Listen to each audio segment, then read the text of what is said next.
ఎట్లా చూస్తారు? ఢిల్లీ వేదికగా కేంద్ర ప్రభుత్వం మీద మీ ప్రభుత్వం యుద్ధం ప్రకటించినట్టు తెలుస్తున్నది. ఏం చేయబోతున్నారు 5, 6, 7 తేదీన? 5, 6 తేదీలలో ఢిల్లీలో జంతర్ మంతర్లో పెద్ద ఎత్తున ధర్నా చేయాలి. కేంద్ర ప్రభుత్వం కనువిప్పు చేయాలి. కేంద్రంలో ఉన్న నాయకుడు ఎవరు? ఇవాళ ప్రధానమంత్రి నరేంద్ర మోడీ తనకు తాను బీసీ అంటాడు.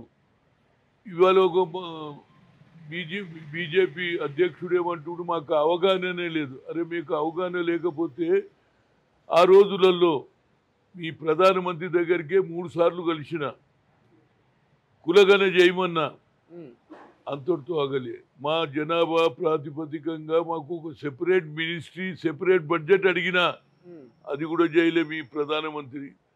3వ పాయింట్, మాకు క్రిమిలైర్ ఎత్తేయాలి. ఎందుకంటే మాకు మండల్ కమిషన్ తర్వాత 27% వచ్చిన తర్వాత మేము ఇవాళ 10% కూడా దాటలేము. ఎందుకంటే దానికి ఒక స్టీలింగ్ ఉంది. ఎవరైతే 8 లక్షల ఇన్కమ్ ఉంటుందో అతనికి ఈ అవకాశం లేదంటాడు.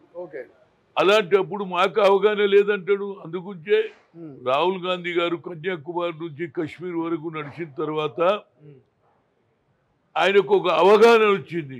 రైతులను కలిశాడు, నిరుద్యోగులను కలిశాడు, అట్టడుగున్నటువంటి పేద ప్రజానీకులను కలిశాడు, మోదుల బండోని కలిశాడు, చెప్పులు గుట్టేటోని కలిశాడు. కానీ వాళ్ళు బాధ చెప్పుకున్నారు బీసీలు, అయ్యా మా స్థితిగతులు బాగలేవు, మాకు అన్యాయం జరుగుతుంది. మరి జనాభాలో హయ్యెస్ట్ మెజార్టీ మాదే ఉంది, మోర్ దాన్ 56% ఉన్నది.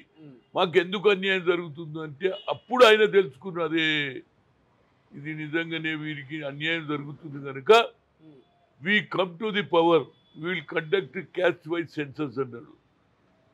అదే ఆలోచనను ఇంప్లిమెంట్ చేసిన నాయకుడు ఎవరు? మొట్టమొదలు తెలంగాణలో పాదయాత్ర తర్వాత ఆయన ఇచ్చిన ఆలోచనను రేవంత్ రెడ్డి తూచా తప్పకుండా అమలు చేయడానికి చేశాడు.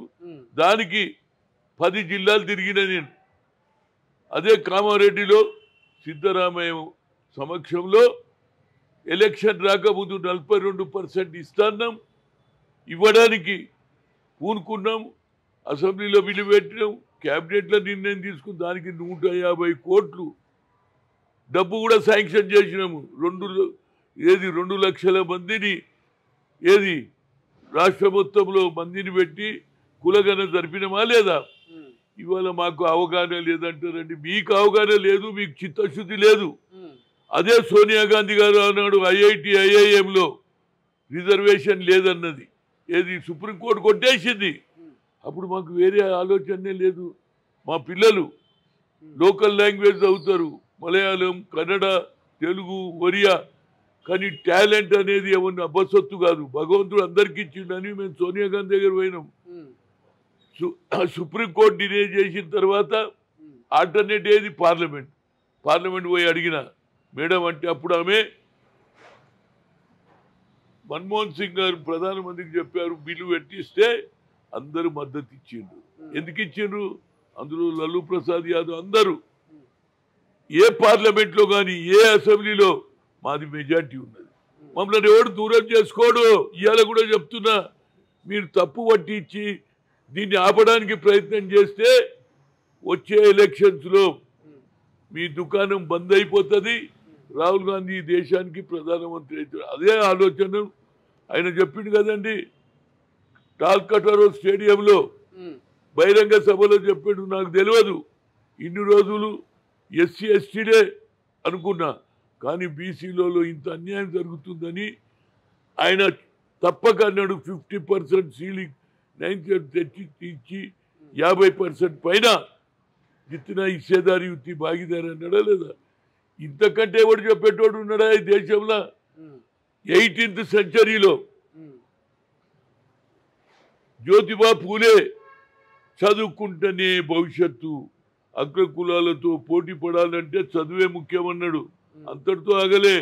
సావిత్రి పూలే ఆయనతో కూడా స్కూల్ పెట్టించి నడిపించినా లేదా? నేను సినిమా కూడా చూసిన, వాళ్ళ భార్య ఏ విధంగా కష్టపడ్డదు. అదే ఆలోచన ఇవాళ మా రాహుల్ గాంధీ ఆలోచన చేస్తున్నా లేదా? అది 18th సెంచరీ, ఇది 21st సెంచరీలో ఆయన అడుగుజాడోలో నడుస్తూ పూలే ఆలోచనను ఇంప్లిమెంట్ చేస్తున్నటువంటి నాయకుడు ఆయననే. రాహుల్ గాంధీ ఆయన పేరే అభినవ పూలే. ఓకే. ఎస్, అసలైన తొలి వెలుగు. ఫాలో వాట్సాప్ @తొలి వెలుగు official.